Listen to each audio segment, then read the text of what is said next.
Bang!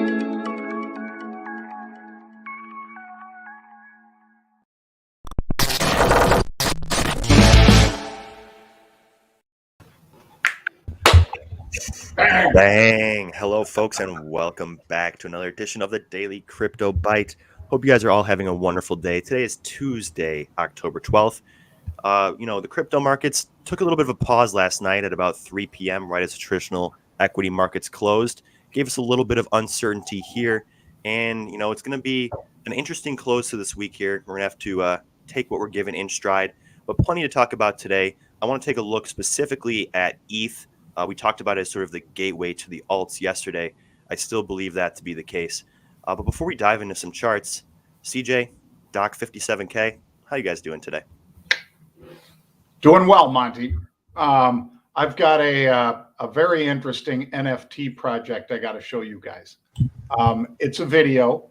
It's under a minute, I think, but I think you guys will get a kick out of it because there's this artist that I met down in Miami at Art Basel last year, Brendan Murphy.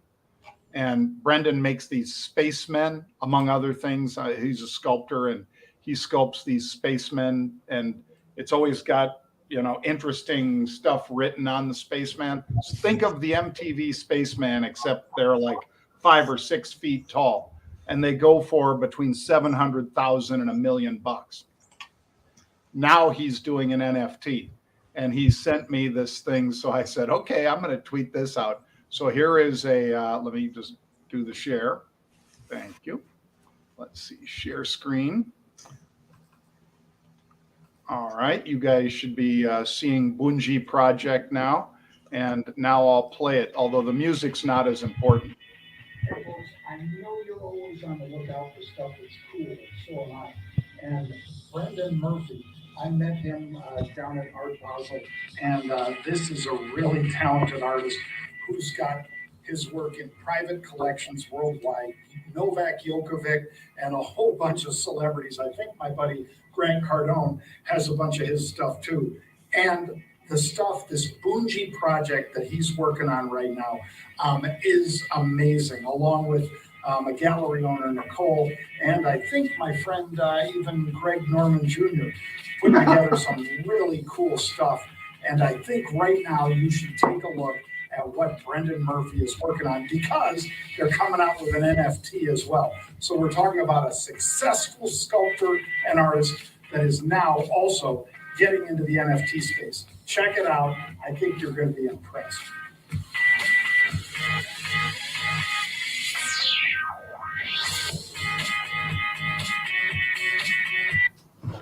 All right, so that's a little bit of Brendan's work for those of you who hadn't seen his work before. He is really talented. The reason that this is going to be interesting, guys, is we've all kind of watched some of these NFTs go from like $400 to $40,000, seemingly overnight. This is a really big name artist. So I'm not saying that Beeple is not. Obviously, Beeple is a big name artist. I don't really care for the art that Beeple produces, but certainly these, I think a lot of people will be interested, and he's dropping them tomorrow night at 6 p.m., those NFTs. And I think it's going to be like 3 ETH or something like that, which ain't cheap. I realize, let's call it right around $10,000. But I don't even know if that's a fixed price. I think he's doing what they're calling a Dutch auction, which basically, let's say you have 100 of something to sell and you have 300 bids. You take the highest bid that would still accommodate all 300. All 100 that you're selling, and that's the price you'd peg it to. So some firms have done Dutch auctions for their IPOs even. And this is a Dutch auction, I believe, for his spaceman sculptures and things like that on the NFT side. So I was pretty excited about it. By the way, Greg Norman Jr. Is a pretty cool kid. He's not really a kid anymore. He's your guy's age. But to me, that's kid, since I'm over 60. I think this is going to be really interesting because we got Art Basel coming up the first week in December again. It'll be back in person live. And, I think a lot of things like this will be what people are talking about. So just wanted to share it with you. I think it's safe to assume there's going to be about 2 or 3 spacemen behind John's stream later in the week. Probably. In fact, it might not be Dr. 57K. It might be Dr. Bunji Spaceman, depending how successful I am at that auction tomorrow night. Yeah, that's a really cool project, John. And I think it's super interesting in the sense that, he comes from a background of traditional art, making physical art, and now he's branching into the NFT space. We haven't seen a whole lot of that. There's been a lot of, new artists popping up that are, specific to this digital medium. But it's going to be interesting to see if people that collect his physical art are also, looking to buy his NFTs. And on that same sort of note, CJ, you talked about Topps and their venture into NFTs with the Inception baseball card line. I actually was messing around with it over the weekend, and I purchased some just to see if, I got that same sort of thrill I get when I purchase an actual pack and open those. And I got to say, it was like pretty gratifying, pretty fun. It's great because you can open these cards and you instantly see the value and you can instantly place them on the market and sell them. I don't have to take a picture of my card, list it on eBay. It makes the whole process like bang, bang, bang, from buying to selling. It can happen pretty much instantly. So I thought that was interesting. And it'll be cool to see kind of how people respond to that Dutch auction tomorrow night. I will definitely be watching. So thank you for sharing that, Doc. Sure. Very cool stuff. And, the NFTs are the Wild West. I realize that. That when people are getting their heads wrapped around, a currency, which Jamie Dimon still hasn't, of course. Jamie, I loved the comments where they're playing them ad nauseum into the earnings tomorrow, guys. And he says, look, it's worthless, but a bunch of our customers want it. So we're going to let them have it. So you got to give the customers what they want, but he's not happy about it. And I'm sure he, like a lot of you, wishes you listened to CJ and Monty when cryptocurrencies were an awful lot cheaper than they are now. For those that say it's a Ponzi scheme, no. And for those that say it's all about ransomware, which I constantly hear idiots say that it's all about ransomware. Now Cash is much better at ransoming things because it's not nearly as traceable as wallets that the Bitcoins go into and all that, or pick your poison as far as even really super secure currencies, Monero and so forth. But whatever, guys, wisdom is justified by all her children. And it's funny because Jamie Dimon, he's been of this opinion for years now, right? And it seems like he's kind of the last man standing with the opinion that Bitcoin could plausibly go to zero here. Most people kind of have, last year that was a very real fear when Bitcoin was below 10K. People still thought that it could retest low levels, even head back down to zero. But now with all the mainstream participation, it seems much more far-fetched for him to be saying those sort of things. But it doesn't surprise me given, where he's coming from and his the sort of conflicts of interest in that prediction. So not too surprising. It's hard to expect anything less from the CEO of one of the world's largest and most prominent banks. And, I used to get much more provoked in like 2017 when I would see Jamie Dimon saying things like, oh, Bitcoin's a Ponzi. It'd be like the injustice. But now it's just like, I expect him to kind of say things like that. But regardless, why don't you say we hit some charts? Let's do it. Charts. I want to start off with a couple items aside from just the price charts to begin with.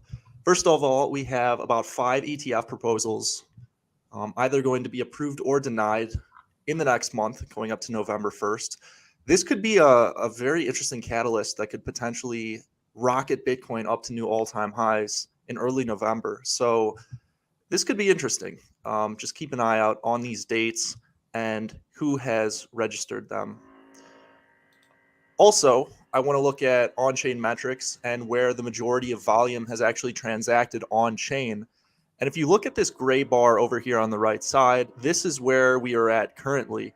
And as you can see, there's very few on-chain metrics or on-chain activity next to our all-time highs. And so we can kind of extrapolate this into support and resistance levels. For instance, 55 had a lot of volume, and therefore it's a pretty strong support level. Same thing with 48 and kind of 40K. But as you can see now, there's really not a lot left in terms of on-chain support and resistance till that new all-time high.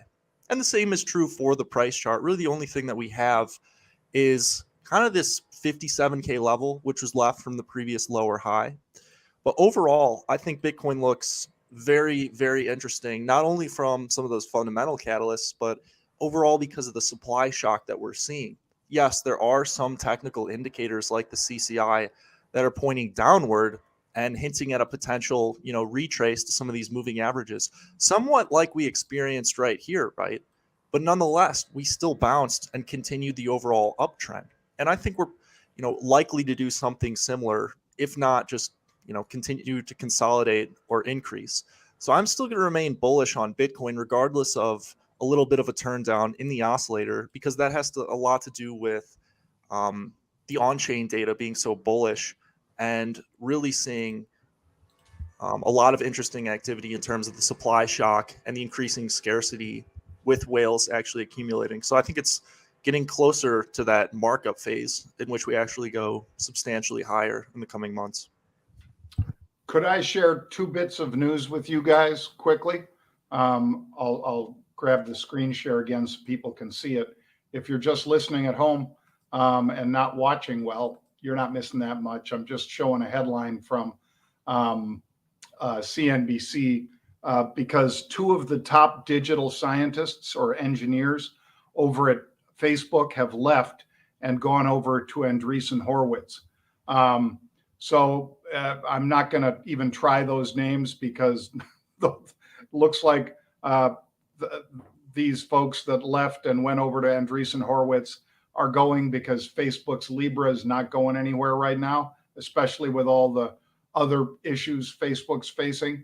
So Andreessen Horowitz, as it said, they just started a new $2.2 billion cryptocurrency focused fund. Now, that's not the same as, for instance, one of the funds that we run that Monty and CJ are consultants to, which is our Rebellion Capital Partners Crypto One, where we actually do trade the actual coins. Andreessen Horowitz is focused on the areas that are the picks and shovels, I'll say, the things that put the ecosystem together. So that's interesting that Facebook, which is now down 2%, not on this news, probably more on the regulatory front and so forth. But Facebook is pushing towards that critical 315 level, which if we break through there, it's Katie bar the door to the downside. I think we see 280. It was 318 when we came on air. And the second one, guys, is this one. Binance, they're launching a smart chain, a Bitcoin smart chain, they're calling it, or Binance Smart Chain fund to increase global crypto users to 1 billion crypto users. Now, you've heard us say, and then I'll throw it back to Monty, but you've heard us say many times that number one, assets gather their value by their scarcity, and there is scarcity in Bitcoin, and it just is going to get smaller and smaller. The new coins that are mined in just a couple of years, the halving again is going to cut the rewards that miners get. So the new coins coming on the market, there will be fewer. And now you just are expanding your base of people that want to own it, people that are Bitcoin or crypto curious and so forth. And I applaud Binance because this is what we did in the options world, guys, when we realized that after the crash of 87, that we needed to get people not as fearful about options, because a lot of people lost money in options because they were naked writing puts, the same sort of thing that we've seen hit Bitcoin put writers, people that think they're smart and want to become the downside protection and just hold on to that premium. A lot of those people get tagged because they lever up too much when they do that. But what the options exchanges did was they started an outreach program to go out and grow new options users and educate them. And I think now that's what Binance is proposing with this fund. Really smart. And the more people that are into it, again, you've got an increase in demand.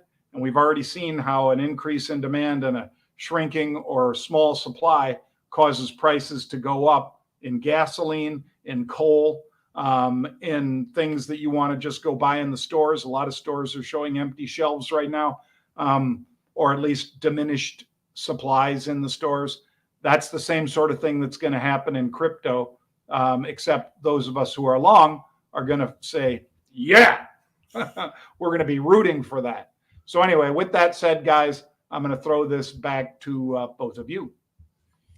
Yeah, thank you, John. I think those news articles, in themselves are very important. But like we kind of talked about yesterday, I think they're, that collective idea of these institutions creating new on ramps or, preparing for a new wave of crypto speculation, I think is kind of a indication that we are, on the precipice of a rally here. We saw a very similar thing in October of 2020. We saw various funds being established, players like Andreessen Horowitz speculating in the space heavily, and now we're seeing the same thing again. And I think that ties in with what CJ was talking about with Bitcoin. Although we're seeing some, indicators turn down, what we're seeing behind the scenes in terms of institutional interest, on-chain metrics, even just those fundamental news pieces that you shared there, Doc.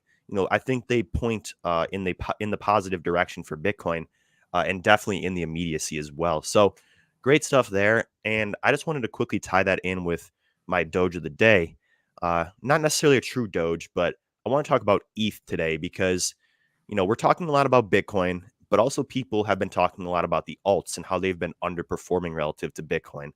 And one thing that we've talked about a lot on this show is sort of a flow of capital model and how, although during most times in the market cycle, crypto assets move in tandem, we do see certain points in the market cycle, like what we're seeing now, where we get a divergence between Bitcoin, ETH, and then even more of the downstream alt assets. So I want to take a look at ETH because I think that can be a great first indication of when we may start seeing the alts really start to move. So I want to take a look at first the chart here.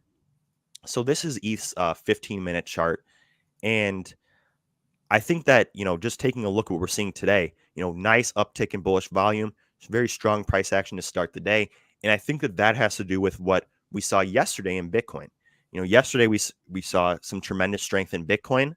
ETH didn't really do much relative to Bitcoin yesterday, traded down relative to Bitcoin. So whenever you have something like that happen, people will look to assets that are undervalued. And the first one they look to when Bitcoin makes a run and the rest of the market doesn't move is Ethereum. And one indication that people did start to make some pretty big speculative bets on ETH is what we're seeing in terms of futures perpetual funding.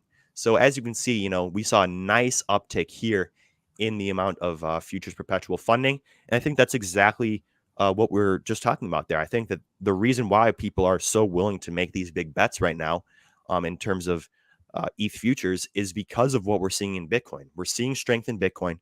Bitcoin's moving to the upside, climbing to, levels we haven't seen since May, whereas ETH is kind of just, holding back, not showing that same sort of speculative fervor. But I think that given the confidence we're seeing in the market, those sort of news pieces that John just talked about, all these new on-ramps being established for speculators, I think that it bodes well for the entirety of the market. And we're just seeing that first happen in Bitcoin. So I'm going to be watching ETH closely today. Like I pointed out, already starting the day pretty strong. And I think that if ETH continues to have this sort of day, then tomorrow we could potentially see the alts start to bounce back after the bloody week that they've had so far. So some interesting stuff happening here in the market. We're seeing some really interesting divergence here for the first time in a while. But I think that based on what we're seeing between Bitcoin, ETH, and the alts, this flow of capital model is holding up. And I'll be watching ETH closely as sort of a flag to the alts today. But that's all I got. So I'll pass it back to you guys. Yeah, I do want to comment on ETH as well, because it is the one altcoin I think that is positioned quite well in this rotation of capital between Bitcoin to the actual alts. Right now, I'd still be in Bitcoin primarily, maybe be a little bit of ETH, but I'm not looking to go super deep into the altcoins at the present time. I think we'll probably see a lot more acceleration in the alts once Bitcoin gets much closer, or I should say, if Bitcoin gets much closer to an all-time high. But I've talked about this briefly before, but I just want to recap. We have a pretty nice head and shoulders pattern with a breakout level of 3,600 right here. I think if we get a close above that level, we're likely to see continuation up to that next resistance level at about $4,000. So Monty was talking about the shorter term timeframes, which I agree are very bullish. But overall, if you zoom out and look at the macro picture of Ethereum, we have a massive cup and handle pattern, which in itself is characteristic of bullish continuation. And then in the actual handle part of the construct, you have a bullish inverse head and shoulders pattern. So really two macro bullish patterns coming together to give Ethereum a nice trigger breakout level at 3,600. So I will be looking to enter on that one. But as for the alts and looking at Bitcoin, I'm primarily just looking at those right now in terms of heavily weighted in Bitcoin. Also, one thing I wanted to just cover, and kind of a warning that we may get, a little bit of a shakeout, one more shakeout before a much larger climb into potentially new all-time highs, is the fact that open interest in both Bitcoin options and futures is increasing quite a bit. There have been times where, when we have derivatives leading the market rallies, it'll lead to more of those whipsaws and higher liquidations. So sure, there could be one more liquidation in, before we get to much higher levels. Nonetheless, that's not something I'm willing to bet on. I'm still holding spot. But overall, I think what we can take from this and where we are currently in the market cycle is that optimism rally. And if we look at relative unrealized profit and loss from looking to Bitcoin here, we're not even really into the full-on optimism and denial period. We are still in kind of that consolidation and that hope and fear phase. So we have yet to really get to those euphoric levels. And it's interesting that Bitcoin is so close to a previous all-time high, yet we're really not seeing a lot of media coverage in the mainstream. Retail is not talking about it. My long lost friends are not hitting me up about Bitcoin. So I think we're still in a pretty good place in terms of that early optimism rally. Yeah, those on-chain metrics support that. And I don't have the graphic with me now, but I saw an interesting thing about Bitcoin's average transaction size, how it's at an all-time high. I think that is indicative of the participants in the space right now. There isn't much retail participation. That's why the average transaction volume is so high. These are large orders going through, being put through by these institutions. And I think that speaks to what you're talking about, CJ. We're not quite at that retail mania yet, but it does look like it's just around the corner, given what we're seeing from these big players and the confidence that they're bringing into the market. So good stuff there. As always, we'll be back tomorrow with another episode of the Daily Crypto Byte. But if you'd like to hang out with CJ, myself, and the other market rebels in the meantime, you can try our crypto community at marketrebellion.com/try crypto. We are a global community of traders from all around the world. We just added some really interesting sentiment data. Definitely be watching that for that altcoin rally. The alts have been underperforming. Sentiment data has been telling us that, but we'll be watching it closely to see when those alts start to rebound. Also, Education Center, always adding new stuff. Definitely head over there and check that out because you're going to want to be very well educated heading into this Q4 rally here because you're not going to want to be sitting down and reading while the markets are ripping. So head over there and check that out. And if you're looking for a place to trade your crypto, head over to investvoyager.com where you can trade 60 plus assets commission free. You can earn up to 12% interest on assets like DOT and up to 10% on your USDC. So head over there and check them out. And if you do, use code REBEL25 for $25 free in crypto when you sign up. But that's all we got for today. Thank you guys so much for watching. And as always, we'll be back again tomorrow with another episode of the Daily Crypto Byte. Have a great rest of your day and take care. You guys enjoy.